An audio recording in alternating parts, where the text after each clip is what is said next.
It is the Beaver Banter Podcast. I'm CJ Baumgartner, Ian Rivers, the co-host, and Ian, the CCHA Mason Cup Championship came, and it went. Bemidji State did not come out on top. I mean, it's a kind of a sour note to start the podcast on, but it's what happened. Ian, first of all, let's start on the positive side of things. Or the vibes like heading into the Sanford Center for that game? It was awesome, dude. Like, it was unbelievable. I got up to town at about 3:00, and we basically just went straight to. We ended up at Green Mill because we figured there's no chance in hell we're going to even get a spot at the tavern, and that was pretty true. The tavern, of course, is like the place to be before hockey games, and before a game like this, it was packed. So, yeah, just everybody in Green Mill before the game was wearing either green or white. There was a couple Tech fans in there as well, but that was to be expected, at least having a couple tables. But it was just awesome. And then getting to the game and the line outside the Sanford Center before the doors even opened was unbelievable. The Siren Heads were there. I want to give a shout out to the BSU Siren Heads. They're great. They're a fun follow. Yeah, go follow them on Instagram. I think that's just their username is BSU_Siren Heads. Just the guys that run the head of the student section, basically. They were there way before the game, camping out. They made the atmosphere awesome. Like inside, you got inside and just it's packed. You can't move anywhere because it's just people all over you.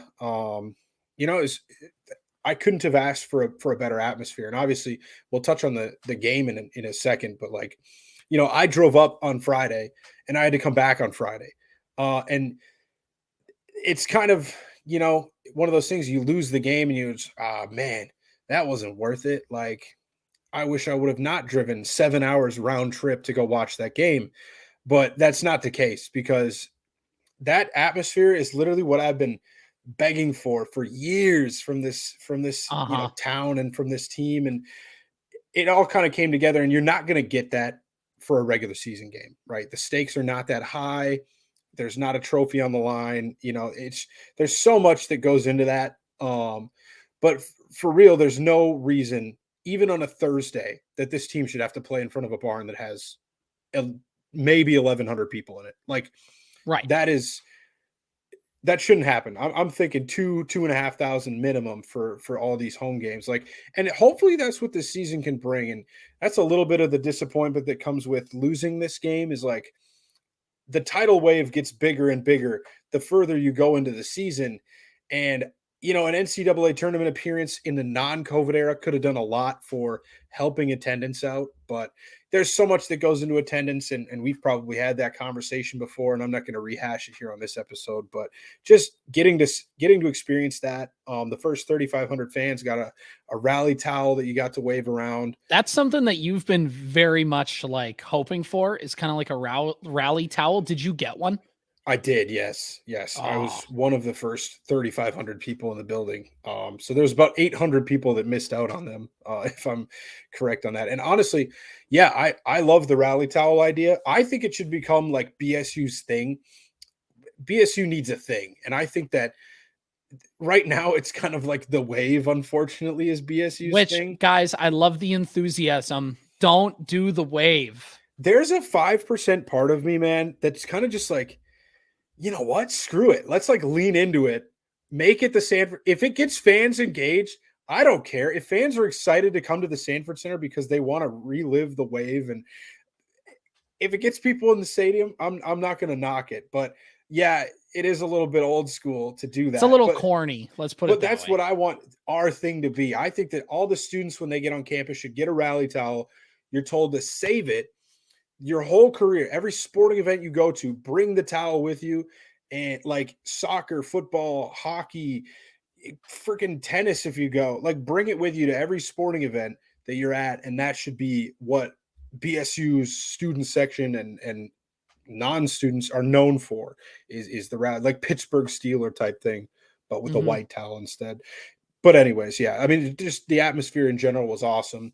The Tech fans were not overwhelming. There was a lot of them there. They brought like over 100 students. They brought their band. Yeah. They brought their band. Yep. Which I think by NCAA rules, like you have to let them, I think, because yes, you technically get to host, but it technically is an like it's a weird distinction. Like you theoretically, it's still a playoff game. So you, despite getting home ice, you have to like let them if they want to bring it. You have to like do some of these kind of rules. But yeah, no, right. I mean, from the broadcast, I thought, Tech tried to make themselves known, of course, but I thought Bemidji State did a good job of keeping the barn rocking. And it was really, really a fun from the vibes, especially in the first part of things. It was just really, really fun to see the Sanford Center fill up. It was fun to see those pictures. And I know, there's some people that will say, look, I get the Sanford Center and Bemidji have, of course, like there's a history there. And there are some things that, like you talked about, we don't need to rehash on this podcast. But man, that barn is here. And Pat Micheletti, who, by the way, Pat Micheletti's favorite Bemidji State podcast is the Beaver Banter podcast, hence by his retweet of our show last week. So thank you for that, Pat. But like we got this barn, which he called one of the nicest rinks in the country. And I get that like it's the home broadcast, like whatever, but that he doesn't have to say it like that. He can just elect not to say anything. It is a nice barn. It is a great environment for hockey. And I get that there's some things that might not make you want to support it, but when that place is rocking, it's fun. It's great. And I got to go there during that Lake State game. And the thing I thought was, I can't wait to come back here when this thing is rocking again. Like it made me want to go back. And it's a great environment. Like you talked about, trying to find something to stake our identity to as Bemidji State fans, building a thing. And that's what, I mean, like, I hope that something happens. Like you said, I don't care what it is, as long as it's something. But the Sanford Center has a history in Bemidji, and there's some people that have been against it from the start. And that's neither here nor there. I'm not endorsing or not endorsing. But what I'm saying is that thing is here now. And go and support it, because it's great and it can support a good college hockey team. And the more you go and the more you support it, the more that college hockey can be there. I hear people reminisce about stories of the Glass, and that era was fun. And that era is important for Bemidji State hockey, but it's the Sanford Center era now. The Glass was awesome and it can't support Division I hockey. The Sanford Center can support Division I hockey. And that everything in that was just a fun weekend and a fun couple weeks. And like you talked about, that wave kept getting bigger and bigger as the season went on. And I hope that they don't lose momentum. And next season we can kind of start, not exactly where we left off, but start in a much bigger spot to where all of a sudden mid-February, there starts to be a much fuller barn and things like that. Overall, this is just a long-winded way of saying, Ian, is that it's a great place for hockey. And I get that there's reasons not to support it, but there's a much better reason to support it. And that's Bemidji State hockey is put together like that. Yeah. And I personally, I'm not going to the games to support the building. I'm going to support the team on the ice, right? Right. It just happens to be in that building. In a freaking cardboard box. I'll be there for the team on the ice if they're good. But yeah, it's an added benefit. And like you said, there's a lot of history behind when the Sanford Center was being built, but it's here now. It's over. It's done with. It's a great arena, and that's all I'm going to say about that. But yeah, the team on the ice is it stunk, man. The real negative, aside from losing the game, was that when BSU scored, they didn't hold the lead for longer, and obviously that was like 20 seconds, maybe. It was 52 seconds worth of lead. 52 seconds worth of lead in real time. Probably like 2.5, 3 minutes of getting the environment like. We're winning this game right now, like that, and then man, shit, like they just it just took the air out of the balloon. Right, it did. And it never really regained that environment until kind of like halfway through the third period, when people started getting desperate. Like, all right, let's get on our feet. Let's cheer for the team, because if they can't come back, then this is all we've got this year. So let's make the most of it. And like, credit to Michigan Tech, they straight up played better than us. It's it's not like they just got they did. They got a couple lucky breaks. The first one was just a play by, I believe it was Mitch Wolf. He made a good play to intercept a pass, and then he tried to do a little bit too much with it and ended up turning it over, and it led to a 2-on-1. I think Scholl made 2 saves originally, 1 or 2 at least, and then nobody got the puck out of there, and it ended up getting poked into the back of the net. And then in the second period, the Mosley goal was just an unfortunate time for a line change, and Michigan Tech took advantage and put one past Scholl. And I still have not had the heart to go back and watch the replay of that. That was on the complete opposite side of the ice of where we were sitting. And so it looked like a little bit of a soft goal to me when I saw it. I was kind of wondering, like, man, that seemed like it kind of just rolled in past him. And I didn't, but I have not had the heart to go back and rewatch it yet to see how maybe good or bad it really was. But yeah, I mean, credit to Michigan Tech. They took advantage of the chances that they were given, and they didn't really give the Beavers too many good chances like that. There was a couple, obviously Casper Magnuson. Eric Polkamp has maybe the best celebration on the team this year with the hanging up the phone. But in terms of overall bangers, Casper Magnuson, the emotion he puts in, and he did it again after his goal. That line really has been the most consistent here down the stretch. You're talking all the way back, even Ferris State, Northern Michigan earlier this February.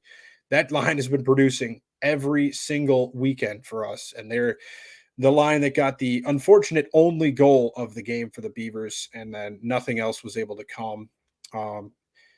You go into the third period, you're down 1, and it's hockey, man. Like, you could get that goal back easily, even if you're not playing your best. That you can get a lucky bounce, and it goes over Pietala's pad, and hey, it's 2-2. It just never happened. Pietala played good. Michigan Tech was quicker to every puck. Their sticks were just working. Like, it almost felt like they had some sort of magnetic properties on their stick. I just couldn't believe how many times that BSU tried to chip it out of the zone.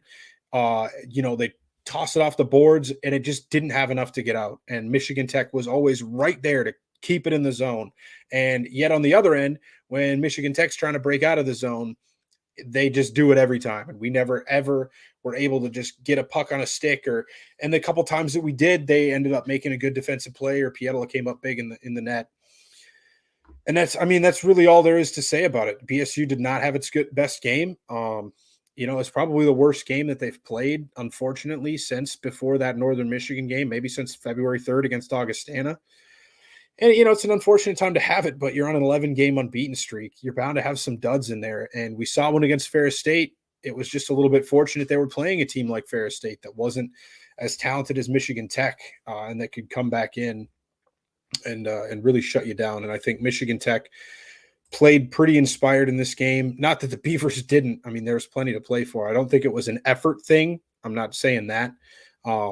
It just wasn't their night. You're going to have some off nights. If you played that on Saturday, maybe the Beavers come out and maybe they play a lot better. If it's a best of 3, it'd be hard to win 2 in a row, against Tech if you lose the first one, but maybe the Beavers are able to win that series. I think that overall, it just wasn't their night. That's really all I have to say about it. I'm not going to sit here and dog on them. I was a little bit negative during the game, the second period especially, where it's just like, man, nothing is going our way right now. Like, we can't connect the pass. They're winning the battle to every puck. Like, it was just like, oh man, this is not the same team that I've been watching for the last 6 weeks. But it sucks. And now Michigan Tech goes to the tournament. And this is why we wanted to win the McNaughton Cup, because now you can say, yeah, I mean, if you do this, right, if you choke that final weekend away to Mankato and you say, well, shoot, guys, we finished second still, that's pretty good, And then you go in, and even if you make it to the Mason Cup championship game and you lose, man, now you got second in both of those. Like, that would suck. That would feel pretty bad. And so these players got at least a trophy out of it, and they did get back to the Mason Cup championship game. It's not like they were a first-round exit or something in the tournament. They still had a great season, and we'll touch a little bit more on that in the future, and a little bit still in this episode as of what's to come and wrapping up the whole season. I mean, this season as a whole, for me, one of the most memorable. I mean, I was on campus the last time they won the McNaughton Cup, so were you. And so that one's always going to be up there. And obviously, the season they went to the NCAA tournament was a COVID year, so nobody was really in attendance until the very end of the year. They started letting a few fans in the building. The year before that was a great season, and then the season got canceled, and so they didn't get to go to the NCAA tournament. So, like, this is probably up there. And I think getting to the tournament, winning a playoff game at home to send yourself to the tournament would have been probably the thing for me that would have put it for sure up and over the top as like the best. But it's definitely up there because of how closely we follow the team all season long. It's been a battle. College hockey is a long season, and I'm thinking back to those first couple weekends saying, "Oh my God!" Like I said after the game, the Wisconsin game. Man, we just allowed 63 shots on goal. This might be a long season. I said that directly after the game, after we were leaving. And to think that team was able to rebound, and obviously, you got to mix the lines up. Injuries happen. Once they found their groove, I mean, there was nothing more that could have stopped this team other than, the occasional bad game. And I think it's ultimately more impressive. Maybe this is me coping. I think winning the McNaughton Cup is more impressive. I mean, you've got to be the best team in the conference for the whole season. You can't just have 3 good weekends and win a 1-game series and, yeah, you're in. Obviously, the unfortunate part is the Mason Cup is what gets you into the NCAA tournament, especially in a season like this. So that part stunk. But, yeah, I mean, I guess a big thank you to, for sure, Kyle Loft and Carter Jones for coming back for their 5th year, making this possible. Kyle was a huge factor in the Beavers getting where they were, and Carter was a little bit less so, but he was still very important on that second line with Adam Flamang and I'm blanking. I'll think of it. Yuri Weissman. And we'll see. We'll see who comes back.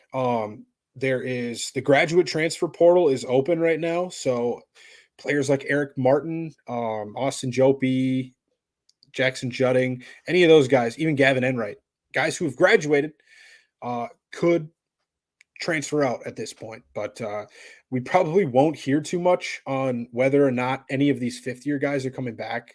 Last year, it was like literally the captain announcements that let us know that Loft and Jones were coming back. Nobody actually made an announcement. I'm pretty sure Jared said that Tom keeps those pretty close to the vest most of the time in terms of the 5th years. I mean, most of the time being the COVID era, and this will be the last year of that. So I guess keep your eyes on the BSU Twitter page and the BSU Athletics page just to see if anything pops up. There's some rumors floating around, but I won't get into any of that right now and speculation. And then just impatiently waiting for the transfer portal to open because that opens a week from it was Sunday. So it'll be Sunday and probably Monday when obviously most of the people are in the athletic offices putting in for transfers and stuff like that. Just to be a little nervous because there's some players on this team. The one that you're really concerned about is Eric Polkamp, man, because he is an absolute stud. He came alive this last part of the season, like especially since that World Junior run. And, for him, it's going to be, and it's kind of out of his hands too, right? Because he's a San Jose Sharks draft pick. So it's going to be a little bit of what do the Sharks want him to do? Do the Sharks value him getting all these minutes and power play time at a smaller school like Bemidji? Or do they want him to get a little experience against maybe some better teams? The CCHA was hot garbage this year. So we want to see what you can do in a real conference. Like, I think the CCHA will rebound next year and be a lot better as a conference as a whole. But do they want to see him potentially go to the NCHC somewhere and play against better teams night in and night out? I don't know. We have to kind of wait and see. It might be out of his hands. It might not be. And until he's made some sort of announcement, I'm just not going to assume because I'm not even going to think about what this team might be like. I mean, this team could be damn good next year if he comes back. And Very that's really all that I'm concerned about right now. And I think even if he doesn't, it's not like the team's going to be terrible. So, but that's the main one to keep an eye on. Leighton Road, I would be more concerned with him signing a pro contract somewhere, but with every day that goes by, I think it's a little less likely that that happens. So, but he was at, I believe, the Seattle development camp earlier this season. And of course, he had a good season. He kind of tapered off towards the end, at least in a points perspective. I think he only had 3 points over this last couple little stretch of the season here, but he's still a good player. So wouldn't be surprised to see him sign somewhere. But I hope not, because I'm selfish and I want to see him stay at BSU. So yeah, other than that, the transfer portal opens on Sunday officially. And the grad transfers are going in and out right now and all that jazz. So yeah, I mean, the season as a whole, man, great. I can't complain, especially this last 2 months has been just one of the most memorable stretches of Beaver hockey that we've had. Like, we've been in playoff mode really since Northern Michigan. I mean, we were talking like, man, we kind of need like at least 4 points. This 5 would be great. 6 would be awesome, but like minimum 4 points. And you come out of that with 5 points. And then you come home against Ferris and you're like, dang, these guys are scrappy. You know, it would really suck to drop too many points against the last place team. And they came through and they got 5 points. And you're like, all right, now we're in first place. And same time, what can we get against the Tommies? And you get 5 and you're like, oh my God, we're in the driver's seat. You know, obviously we've been through this, but like, it's been crazy the last 2 months of the season and this playoff run now. And like I said, man, even though they lost, the drive home was a bit long. You know, that sucked. That really did suck. I hate 64, dude. Like, I know we had this discussion on Twitter, and it depends entirely on where you're coming from. Because if you're coming from Grand Rapids to Bemidji, you're not going to get on 64. You're going to take Highway 2 all the way in. Right. But like from where I am, and I think where you are, I would much rather go up 371. For some reason, I know it's not longer statistically, but it feels longer driving on 64. And 64 it's not a great road just in general. Yeah. Because it's driving through swamp. Like, that is a lot of what you're driving through at that point going through the north. So for those who don't know, if you're driving from the Twin Cities and you're getting up to, you know, St. Cloud or wherever, like typically you'll take Highway 10, you'll take it to Motley, and you'll get on Highway 64. You'll go up 64 and you'll pass through the beautiful town of Leader. It's awesome. And then you will go up through all the way up, and it'll take you, you know, you'll eventually connect to 200, I believe. And then you'll kind of swing around. On that point, you'll get to 71 and then you're up to Bemidji. That's pretty much kind of the mainstream way most people get up. But like you said, you can take 371 up, because if you take Highway 10, then around Little Falls, you can split off to 371. You go up through Brainerd, and then you go up kind of through that way. You hit a lot more towns, which is maybe what makes it kind of a little more, like, you can kind of check boxes off the list a little bit more, because you like go through Brainerd, you go through Nisswa, you go through Pequot Lakes, you go through Pine River. You don't go through those anymore because of the bypass. You go around them. But yes, it saves so much time, by the way. It saves so much time, but it was like, I did enjoy driving through, you know, Pequot. Right. You know, that was always nice. But yeah, that's kind of, you know, did not enjoy driving through Pine River, I guess. No. Yeah, I mean, that's always kind of where I go. It's just, yeah, like you said, right after Little Falls, it kind of splits, and you can choose to go to Motley or you can choose to go north to Brainerd. And I always do, like I said on Twitter, man, there's nothing better than a winter drive through the town of Walker, Minnesota. It's just, Walker's fun, just peaceful. Try everything else. Summer drive through Walker is good too, by the way. Yeah, absolutely. Beautiful. Yeah. So anyway, those are our geographical skills. For me, I do the great path of getting on Todd County Road 23. You take that, you're going to go through a town called Verndale, which I'm not going to get into that. It's a little high school rivalry for me. You go past Highway 10 in Verndale, you cross 10, you keep going through 23, you take 23 up through a little town called Bluegrass.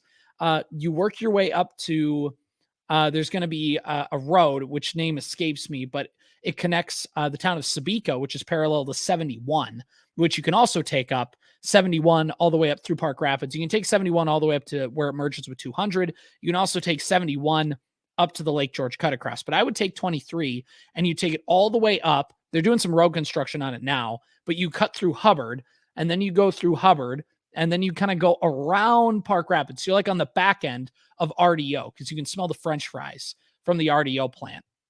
And you drive around Park Rapids on the back end, and then because you kind of go by Hafner's greenhouse, I think, and then you drive up, you'd hit right on that outside of Park Rapids. The highway escapes me, but it connects DL Park Rapids. It kind of goes that way.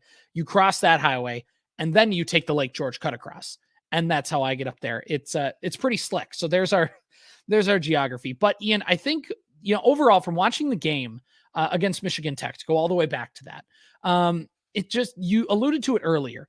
Bemidji State has had a tendency to start slow in some of these games. Now they finish, the finishes have typically been fun when you look at, the Michigan Tech game earlier, the Mankato game earlier in the season, like all of those, like really, really fun comebacks. But typically they sometimes have been a team that doesn't come out of the gate very quick. And you look at it, I know that they got a goal early and they were the first team to score, but watching the game, it looked like they had to scratch and claw for everything. And Bemidji State getting that goal was like, whoa, they were kind of getting beat a little bit, but they've played strong and they got the first goal. Here we go. Now maybe things will start to shift. Things didn't. And then they fell behind 2-1. And, against Ferris State, you fell behind early, and that was Ferris State. And you were able to catch back up. Against Lake State, you just came out right away and just beat the brakes off of them. But, you play a team in Michigan Tech. Bemidji State and Michigan Tech are very similar teams in how they like to play hockey. And if you get behind against Michigan Tech, a team with a good goaltender, they're going to just play keep away from you the rest of the game. And that's really what they did. Bemidji State came close to making it a game. They had some opportunities late, and it just never quite came to fruition. And once again, they had a power play opportunity, and Bemidji State not quite being able to take advantage of the power play. Overall, it's like you said, it came down to those couple mistakes of, trying to do a little bit too much with the puck if you're Wolf, and if you're, that line change that just doesn't go your way. Bemidji State played, outside of everything, they played well enough generally to win the game, but they made those couple mistakes, and Michigan Tech played not flawless, but Michigan Tech played a lot cleaner than Bemidji State did, and they were able to take advantage of those miscues, and that's really what was the difference in this. Like you said, it's not for lack of effort. I think they came up ready to play. They just didn't quite get you didn't get the bounces. You didn't get quite things to break your way, and that's how things shake out. It sucks because, like you said, this has been a very, very fun season of hockey for Bemidji State. There was of course, the craziness of the Mason Cup championship game a couple years ago in Mankato for obvious reasons. But, just this team has been the Mason Cup final 2 of the last 3 years and come up short both times. It's frustrating. And then, of course, they got to the tournament a few years ago, which has already been 3 years ago now. It really felt like a great opportunity to kind of grab momentum in a place where we talked about the last couple of weeks. Mankato has kind of left that vacuum open for some team to assert themselves at the top of the CCHA. Bemidji State did it in the regular season. They got the cup, which is great. They just couldn't pay it off with the Mason Cup. And this gets to my question here for you, Ian. Which game do you think was more of a letdown? Do you think, like for you, was it that Mason Cup championship game in 2022, or was it this Mason Cup championship game? Which one kind of just you're going to look back on and you're just going to like wince and be like, if we just could have won that game, like that was ours kind of for the taking? Which one makes you think that more? This one, pretty this easily. One, I think so. You're the 1 seed. You're at home. Everything was going for you. Yeah, that game in Mankato, like we weren't even supposed to be there. We beat the crap out of Michigan Tech in the semifinal, and we really had no business doing that. I think we talked about it. We slipped at the end of that season too, minus a sweep of St. Thomas that kind of gave us the 3 seed, or we might have still had put things back on track. Yeah, exactly. So before that, though, like they were on the ropes in the quarterfinals against Bowling Green. They went down 0-1 at home. They had to win 2 straight games to even get to Houghton, and then they beat the Huskies. At the end of the game, it was a pretty close game up until the end there, and Bemidji kind of took it away. But yeah, this game a little bit, just because the expectations were a little bit higher. yeah, that game ended probably more heartbreaking fashion with, not losing once, but twice. Like I kind of Right. thought, I've talked about it before, but like I wasn't watching that game when it happened. And I kind of thought like after I heard that the game was restarting, I'm like, oh, so we're gonna win, right? Like that's how this happens, right? They Right. don't restart like this is what you hear about.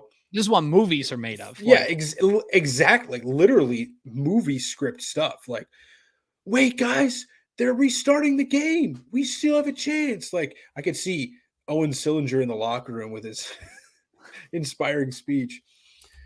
Coach is right. Like, we can win still. Let's get back out there. Uh, and then to have it, to lose again, like that would just suck. So I think that would be a worse way to have your season end. But like in terms of expectations, this one hurts a little bit more just because you kind of felt like this team was, the team that was going to get you back to the NCAA tournament. And I'm going to be honest, injuries aside, I really didn't feel that way earlier this season about this team. But it was important for them to get healthy. And once they did, it was important to see them play how they were as a cohesive team for the first time since earlier this year with lines that have been working for you. And so, this one hurts a little bit more in that aspect, just because I kind of expected to lose heading into Mankato. And this one, I had a little bit higher hope for it. yeah, I think that's the way to go about it. I think this one definitely was that gut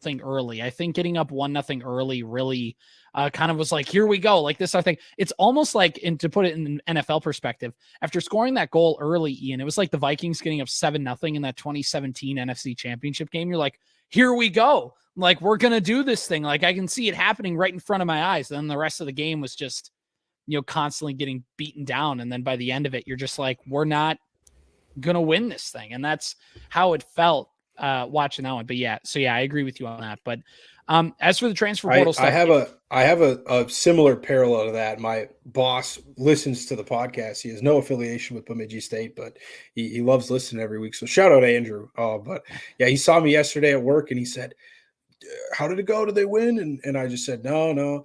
And I kind of said like, yeah, it's like you score the touchdown and then immediately give up a kick return touchdown right after. So it's just like, oh, cool. We have the lead. And I think that was a big thing. If the Beavers could have kept that lead for more than, 50 seconds, and if they would have settled back into the game, that might have helped them settle down and maybe it would have gotten to Tech a little bit more. But I think just, the little bit of a lapse there from BSU, giving the puck away, allowing Tech to get back into that game immediately, just kind of reestablished what Tech was already doing early in that game. And yeah, starting slow or not, they've been good enough defensively to kind of just weather the storm. That's what they did against Mankato on both nights. They just weathered the storm early. There wasn't even that much of a storm. I wouldn't even say that Mankato really like outplayed the Beavers in that like game. But yeah, the Beavers just didn't get a goal in the first period. Like that's really the only difference. They didn't really outplay us. We just didn't score in the first period. I guess if that's getting outplayed is a 0-0 draw, like in the first period. right. But yeah, regardless, I think that played a big part in it. So go on with your point about the transfer portal. No, just to kind of put a bow on things, it'll be a cautiously optimistic anticipation for the transfer portal to kind of see what happens. This team, I'll just leave it at this. If everybody comes back, they're favorites again, right? Like they're like, you're coming into that media poll, coaches poll, whatever, as the CCHA favorite. You have to. So that'll be the interesting part. And of course, like obviously we plan on getting some BSU friends of BSU hockey who have came on throughout the season to kind of recap it with us later. And we'll get into those discussions later because they know a lot more than we do. But it's just going to be a lot of sitting and waiting, which maybe is the worst thing because you just have that time to think about if they come back, if they leave, whatever. So any BSU hockey players, if you're listening, please stay, because this team can be great. And you saw the taste of it and what this community will do for you guys. And just please, Ian does not have an NIL to offer you, but he can offer you an NIL of crisp high fives. Yeah, I have $3. It's all yours. Let the tampering begin, I guess. Yeah. I guess I'll plug that future show. We will have Lucas on. I've talked to him already. Of We've Beaver got a plan, territory. but yeah, Lucas of Beaver territory. He came on last year to kind of do a season wrap up and look forward to the future, because Beaver territory is one of the better. Just to give him a plug, he's one of the better. He's great. Yeah, I mean, he's great at any time of year, but especially in the off season. His Substack, beaverterritory.substack.com. You go there, you find he's got the men's recruiting pipeline. You can go and look at 4 years into the future and players that we're going to have on the team, that are committed right now. You got projected lines next year, all that sort of thing. And then you've got the men's commitments and the women's commitments, where you can kind of look at who's committed, where they're playing right now, how many goals they've got, assists. For goalies, you got the save percentage, and then the year that they're expected to come in. All that good stuff is over on Lucas's Substack, Beaver Territory at Substack.com. So I wanted to shout out him because he's been a great resource for me and for CJ and for the podcast as a whole all season long. And yeah, we'll talk to him in a couple weeks once we kind of know what's going to go on with the transfer portal. And then, just a couple other things to maybe wrap up hockey. Coach of the Year finalists were announced yesterday. No Rico Blasi, which was shocking. It is Tom Serratori. It is Joe Sean of Michigan Tech. And it is, the hell's his name? Mankato. From Mankato. Luke Strand. Luke Strand, yes. I was thinking Todd Knott for some reason. No, he went to Wisconsin too. Yeah, Luke Strand for some reason, or not for some reason, he did okay.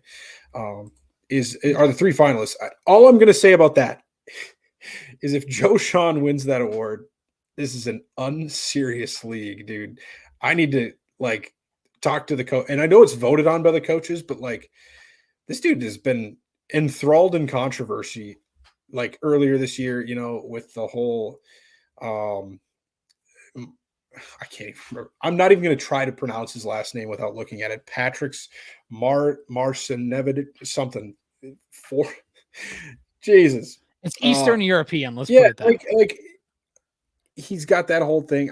That's all I'm trying to say is if Joe Sean wins it, we're going to have a problem. And that's announced tomorrow. And I'm sure this podcast will probably go out tomorrow. So you'll know. You'll probably know if you're listening. It should be Tom Serratori, but wait and see. And then, and there's one other thing. Keep an eye on Kyle Loft, because he's probably going to end up signing pro somewhere. And we recorded this on a Tuesday, and he'll probably sign 20 minutes after we hit end on the record. So we'll talk about that next week if he does. But I would expect him to. He had a fantastic season, so just keep an eye on. We will watch his career with great interest. Yes, that's where we're at right now. So, yeah, a lot of stuff to take in, and I think this is a good point to end our hockey stuff. And of course, as some season awards and some other things trickle in, we'll talk about them as they come up. Ian, we're not officially done with hockey yet, because we'll have some other people come on and talk, but we're kind of closing the book on winter sports. That's it. Now we turn and we look towards spring sports, and yes, we should get to a couple notes before we get to spring sports. We have to touch quickly on just the national bracket. I'm not going to break it down. You're right. And I'm just going to shout out the fact that we are doing a bracket challenge. Now, I'm pretty unexperienced at this whole hosting a men's college hockey bracket challenge. If this was men's basketball, there's obviously a ton more resources you can use. I'm going to look into it, but I guess actually I should have done it before the show. So officially we're doing it on USCHO, and I will share the link on Twitter after we record. So it'll probably be already on our Twitter page. So otherwise, it is just the USCHO social page. You go there and you find the bracket challenge. All you got to do is type in the group name Beaver Banter. There's no password. It's public. You can just join it. put in your, username and whatever you want to have your team name called, and do your bracket predictions. And if you win, we'll give you a shout out on the show. It's as simple as that. There's no real prize for it. It's just, if you want to do one, go ahead and do it. Again, that's USCHO. It says social.uscho.com and then / NCAA college hockey tournament bracket. But if you follow that link, if you don't have Twitter and you listen to the show, if you want to do it, go there. It's group name Beaver Banter. But yeah, we'll have a tweet about it as well. And then I just, want to look at what the bracket looks like. In Providence, you have the matchup of Boston College and Michigan Tech, and then you have Wisconsin and Quinnipiac, the reigning national champions. I think BC takes care of that region. I mean, BC's probably just going to take care of the tournament, dude. They've been beating the piss out of everybody they've been playing. And, I'm kind of glad I don't have to sit here and say, like, we're going to win the game, because I think that the Beavers had a chance. I'm not going to say they didn't. It's college hockey. Yeah, you got a chance.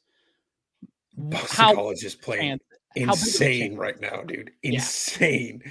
So they're probably no, they're not probably. They're going to put up like 17 goals on Michigan Tech and send them home with their tail between their legs. Husky reference there for you.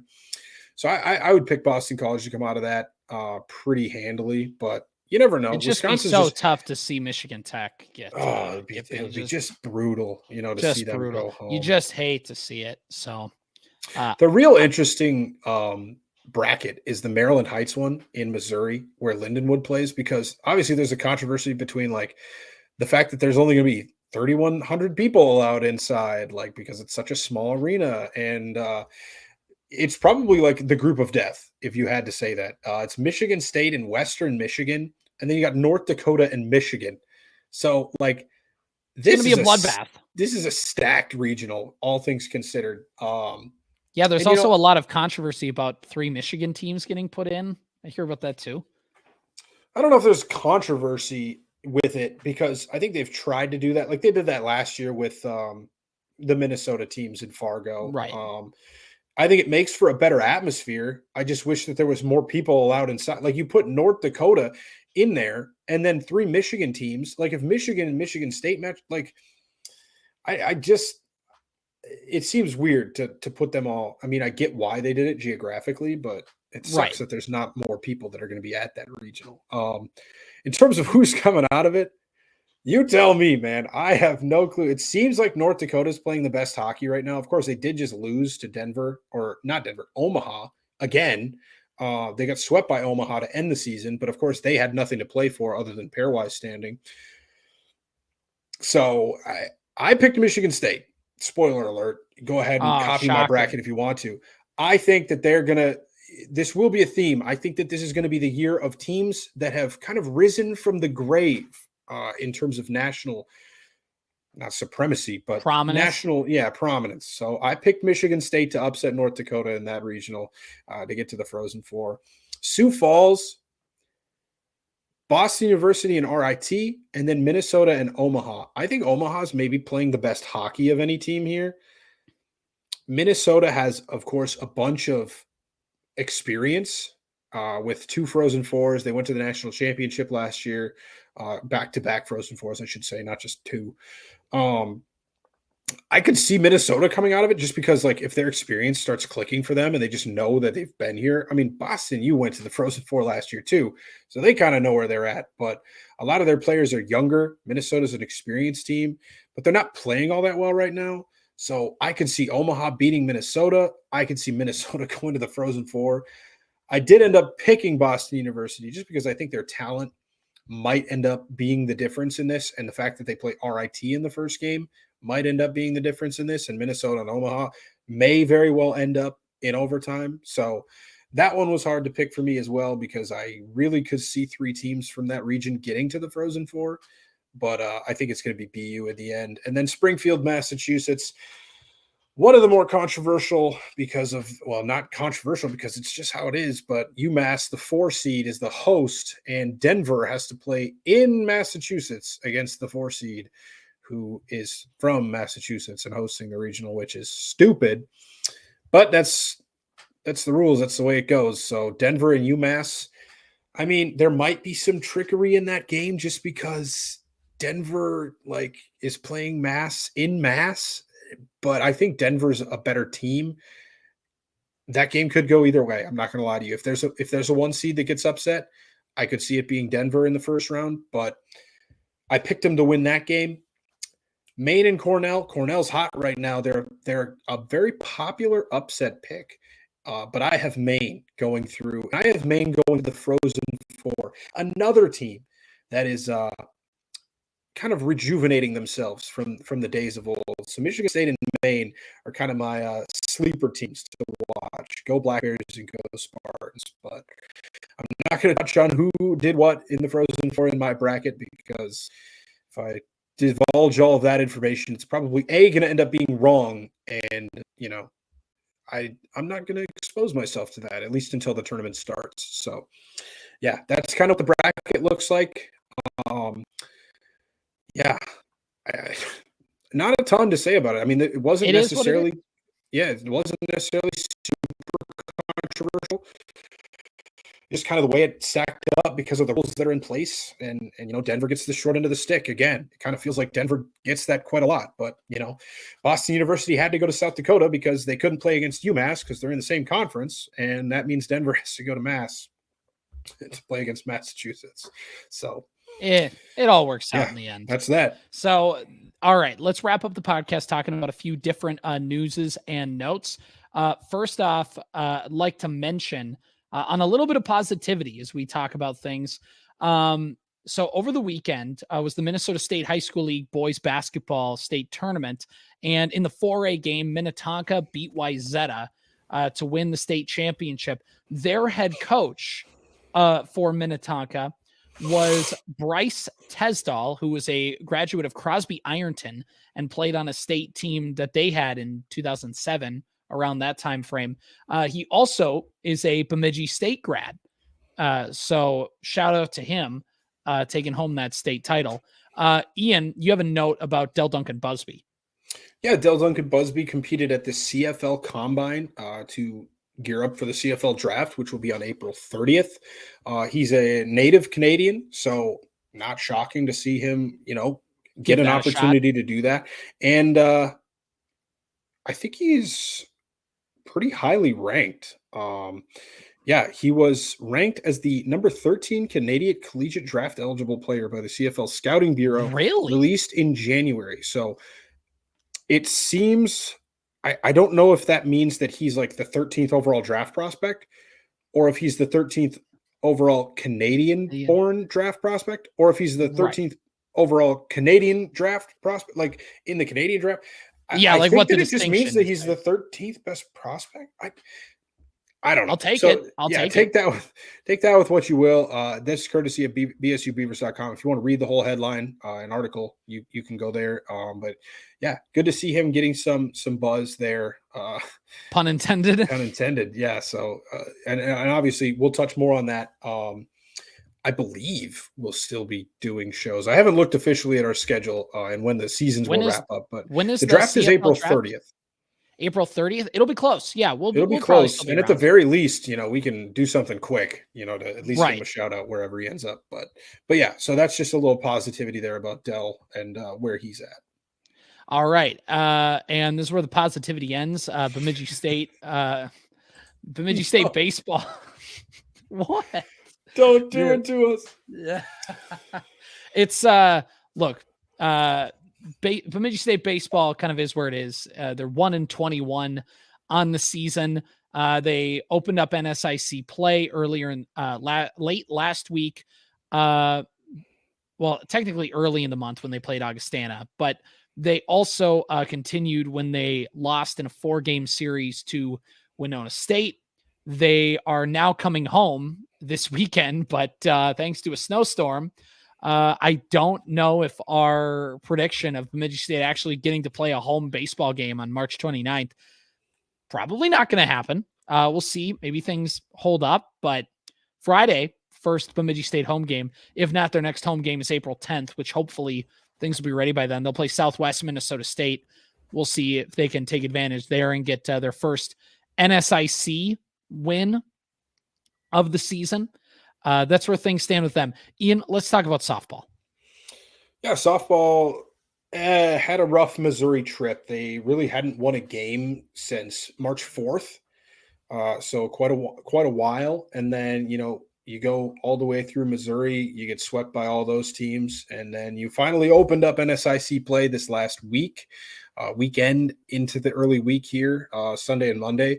Sunday, you got a sweep over Southwest Minnesota State, and Monday you got swept by Concordia. But those were very close games, 3-4 and 1-3 losses. So currently, as the season sits, they're 2-2 in conference play.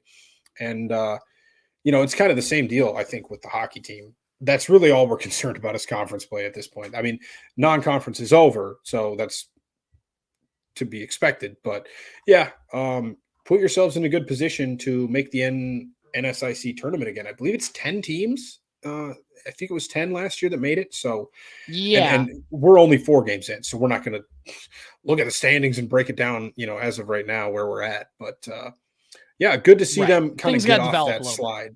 Yeah, because that was a little bit of a discouraging streak there for a couple games. So it's good to see them get back in the win column. And, even though games didn't go the way you wanted to against Concordia St. Paul, you still ended up picking up a couple wins. So that's a very good thing. Right. And exactly. Of course, they also play on Friday, potentially, at home against Sioux Falls and then Minnesota Duluth early next week. Both of those are scheduled to be home games. We'll see how the weather goes because as of right now, at least where I'm at, and I know I'm 180 miles south of Bemidji, so it can vary. And you're probably a little bit more accurate towards what they're dealing with up there. But yeah, it's not pretty down here, and it's not been pretty all day. So no, I don't think things are going to materialize very quickly for softball. So and baseball. So we'll kind of we'll play it by ear. We'll see. Maybe theoretically, it should be quicker. Like there's not a 3 feet of snow with an extra foot dumped on, but we'll see. Looking up right now at the women's golf schedule, because they've been out of action for a while. Their next action will be April 8th, the Augustana Women's Invitational. The men's golf schedule has them down in Blue Springs, Missouri. They had right now for the NSIC preview. And again, who knows weather related, just kind of stuff with that. No updates kind of so far on the BSU Beavers webpage. Ian, any other sports related news for Bemidji State as we wrap up the podcast? Tennis played on last Friday, March 22nd, and they lost to Minnesota Crookston 7-0. So that's about the only other thing that's been developing in terms of spring sports as of right now. And yeah, now that hockey's over, we'll probably bring you a preview next week of like what happened and who made the Frozen Four over the weekend. But at the very least, it's going to be majority spring sports from now on, and like we said, we'll get some more stuff in there. Doesn't it just feel like spring outside? Yeah, it does. Really, what a week to have hockey end and winter begin, apparently. So it's nuts. One last thing, and then we can end on this. According to the BSU Beavers website, we have another award for Bemidji State football. The Minnesota Football Honors and Minnesota chapter of the National Football Foundation announced its winners of this year's Bobby Bell College Impact Player of the Year for all 3 divisions of NCAA football. Bemidji State University senior and All-American Ty Cobb was named the Division II Bobby Bell College Impact Player of the Year. It honors the most impactful Minnesota college football player at the Division I, II, and III levels. A winner from each division was selected by a voting committee comprised of the Minnesota chapter. The Division I winner was Tyler Newbin of the Minnesota Gophers, while Jack Breitbach of Gustavus won the award at the D3 level. So there you go. Congratulations to him. Very nice. Very nice. Very nice. All right. Ian, I think that's going to do it. We talked every single time. I feel like we talk about, it should be a quick show. We'll get through some things. And all of a sudden we look and we've got up to our normal length of a podcast. So great job all around. I think we did it. Yeah. They call me the yapper for a reason. I end up finding a way to just go on and on and on about a subject. So that's, you can blame me for that. It's that meme. What is it? The Observer, where it's just a guy sitting there. It's like, and just all these things where like he's observing, he's taking in his surroundings. No, it's just Ian, and it's just him with his mouth agape and just says the yapper. He's yapping. All right. Well, like you talked about, Ian, we'll get some updates on some things later. Expect Lucas of Beaver territory to be on soon, and as we wrap up our college hockey coverage. So we'll see you guys next time. Thanks for listening to the Beaver Banter Podcast.